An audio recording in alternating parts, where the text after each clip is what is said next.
উমা আর রমা দুজনে কাকার মেয়ে হলেও তাদের মধ্যে ভালোবাসা ছিল নিজের বোনের মতো।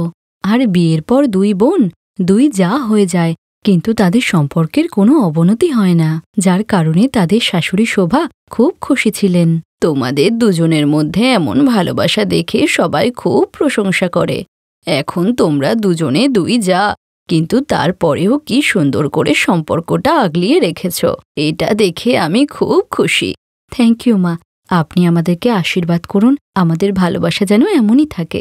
মা, আমার তো মনে হয় আমি আগের জন্মে কোনো ভালো কাজ করেছি, তাই তো আমি উমার মতো দিদি আর এখন বড় যা পেয়েছি। তা তোমরা দুজনে গরমের ছুটিতে বাপের বাড়ি কবে যাবে?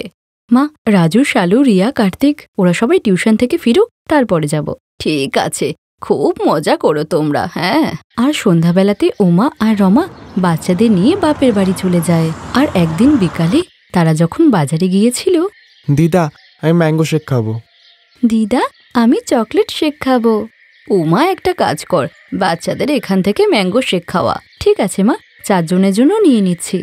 4 জন আবার কে? 2 জনই তো। রিয়া আর কার্তিকের জন্য নেওয়ার কোনো দরকার নেই। ওরা আসার আগে এদের তাড়াতাড়ি খাইয়ে দে। আমার কাছে অত টাকা নেই যে সবাইকে খাওয়াবো। আর তুইও ওদেরকে একটু কম গুরুত্ব দে। মা, রিয়া আর কার্তিক আমাদের নিজেদের বাড়ির ছেলে মেয়ে, আর কাকিমাও তো আমাদের নিজেদের লোক। তুমি এসব কি বলছো বলো তো? তখনই সেখানে রমা আর তার মা আসে। রাজু, চারু, এই নে তোদের দুজনের চকলেট আইসক্রিম। রিয়া আর কার্তিক এগুলো খাওয়ার জন্য জেদ করছিল, তাই ভাবলাম তোদের জন্য নিয়ে নিই। খেয়ে নে সোনারা। হ্যাঁ কাকিমা, মা বলল এদের দুজনের জন্য নিতে। আর বলো না দিদি, অত দূরে ডাক্তারের চেম্বারে গেলাম, কিন্তু চেম্বারটা আজকে বন্ধ, তাই এত দেরি হলো। কিরে মা, বেডশিট কিনেছিস? হ্যাঁ কাকিমা, নিয়ে নিয়েছি। উমা আর রমার মায়ের মধ্যে এটাই পার্থক্য ছিল। তবে উমা বাড়িতে তার মাকে বলল, মা, আমার আর রমার বাপের বাড়ি একই, বাবা আর কাকা দুজনে একই কাজ করে, আমরা একই বাড়িতে থাকি, তাহলে এমন ভেদাভেদ কেন? এইসবের প্রভাব কিন্তু বাচ্চাদের উপর পড়বে। তখনই বাইরে বাচ্চাদের ঝগড়ার আওয়াজ আসে। কার্তিক, এই বলটা আমার দিদা আমায় দিয়েছে, তুমি তোমার দিদাকে বলো তোমায় এরম একটা বড় বল দিয়ে দিতে, আমার বলে হাত দেবে না। কার্তিক, রাজুকে ওর বল দিয়ে খেলতে দে। দেখ, আমাদের দিদা আমাদের জন্য কত সুন্দর গেম কিনে দিয়েছে, চল আমরা এটা খেলি। ওদেরকে আমাদের গেম খেলতেই দেব না। হ্যাঁ চল খেলি। চল, আমরাও দিদাকে গিয়ে বলি আমাদের এমন গেম কিনে দিতে। হ্যাঁ, এবার আমরাও এরকম একটা গেম কিনবো। দিদা, ও দিদা। দেখলে তো তুমি মা, বাচ্চারাও সেই ভেদাভেদ করছে যেটা তুমি করেছো, নিজেরটা করে পাগল হয়ে যাচ্ছে। মা, আমি আর রমা দুজনেই দুজনকে খুব ভালোবাসি, আমরা চাই আমাদের বাচ্চারাও এমন করুক। উমার কথা হয়তো তার মা বুঝতে পেরেছিল, তাই উমা আর রমা বাচ্চাদেরকে নিয়ে বাড়ি ফেরার পর দেখলো বাচ্চাদের মধ্যে অনেক পরিবর্তন এসেছে। জানো ঠাম্মা, আমাদের 2 দাদু দিদা, কার্তিক আর রিয়ার দাদু দিদারাও আমাদের দাদু দিদা। হ্যাঁ, আর রাজু আর চারু দিদাও আমাদের দিদা। এই দেখো ঠাম্মা, ছোট দিদা এগুলো দিয়েছে আর বড় দিদা এই গিফটগুলো দিয়েছে। হ্যাঁ, আমাদেরকেও ছোট দিদা আর দিদা গিফট দিয়েছে। আরে বাহ, তোদের দিদারা তো তোদেরকে দারুণ গিফট দিয়েছে। এখন তোদের সবার 2টো করে দাদু দিদা, দারুণ ব্যাপার। ছোট ছোট বাচ্চাদের মুখে এমন মিষ্টি কথা শুনে উমা আর রমা দুজনেই আনন্দে কেঁদে ফেলে। আর 2 যা, অর্থাৎ 2 বোন একে অপরকে জড়িয়ে ধরে।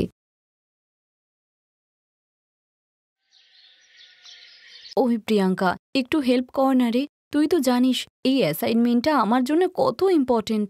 মডেলিংয়ের জন্য আজই আমাকে ফোন করেছে, আর আমি এই সুযোগটা মিস করতে চাই না।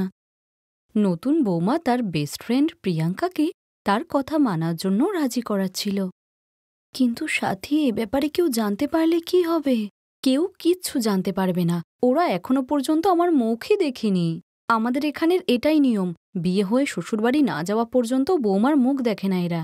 10টা দিনেরই ব্যাপার, আমি ফিরে না আসা পর্যন্ত তুই ঘোমটা দিয়ে থাকিস। প্রিয়াঙ্কা কিছু বুঝতে না পেরে রাজি হয়ে যায়।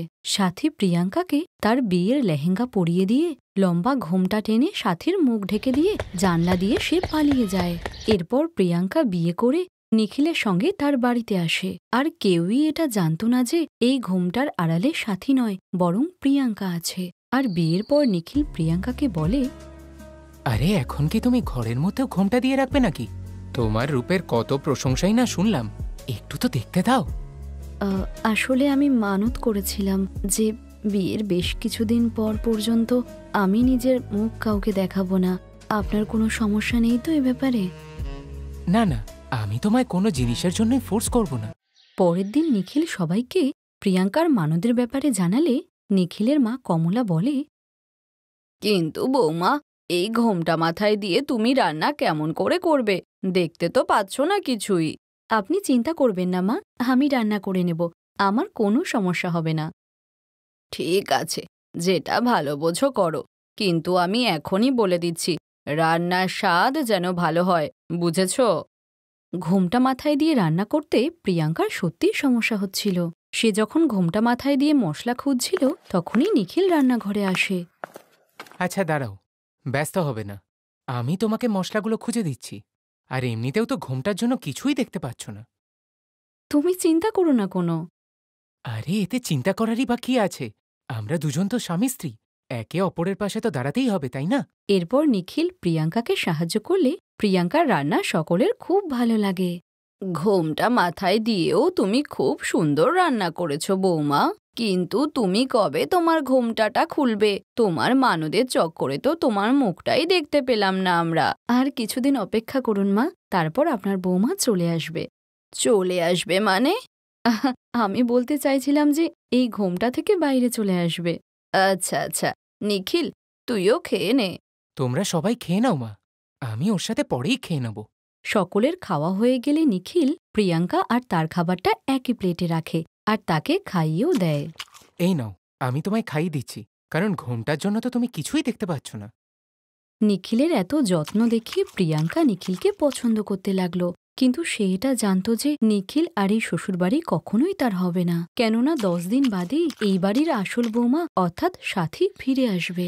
কিন্তু 10 দিন বাদে প্রিয়াঙ্কার সাথীকে ফোন করলে প্রিয়াঙ্কার ফোন বন্ধ থাকে। এরপর 1 মাস কেটে গেলেও সাথী আর ফিরেই আসে না, যা দেখে এটা বোঝা গেছিল যে সাথী এই বিয়ে থেকে আসলে পালাতে চাইছিল।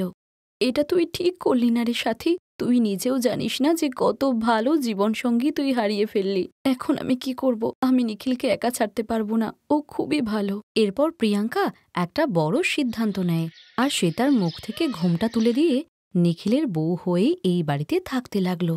সেই সঙ্গে নিখিল আর তার বাড়ির দায়িত্বও সামলাতে লাগলো। সবকিছু ভালোই চলছিল। দেখতে দেখতে 2 বছর কেটে যায়, কিন্তু একদিন বেল বাজলে প্রিয়াঙ্কা দরজা খুলে দেখে যে সামনে সাথী দাঁড়িয়ে। তুই তুই এখানে কি করছিস? তাও আবার 2 বছর পর? কেন এসেছিস? কেন, আমি কি নিজের শ্বশুরবাড়ি আসতে পারি না?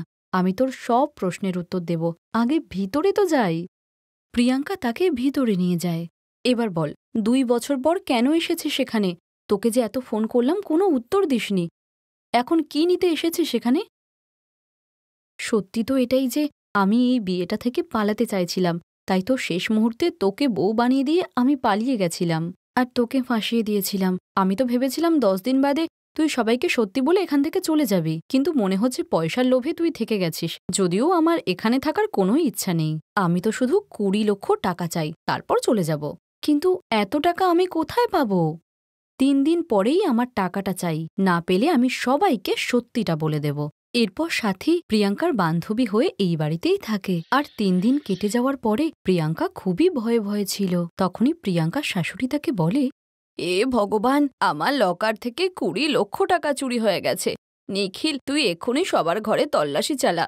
এরপর নিখিল সবার ঘরে তল্লাশি চালালে সাথীর বিছানার তলা থেকে 20 লক্ষ টাকা পায়। এ ভগবান, বৌমার বান্ধবী একজন চোর। নিখিল, পুলিশকে খবর দে। আমি কোনো টাকা নিইনি, আমিই তো এই বাড়ির আসল বৌমা, তাহলে চুরি করতে যাব কেন? মানেটা কি?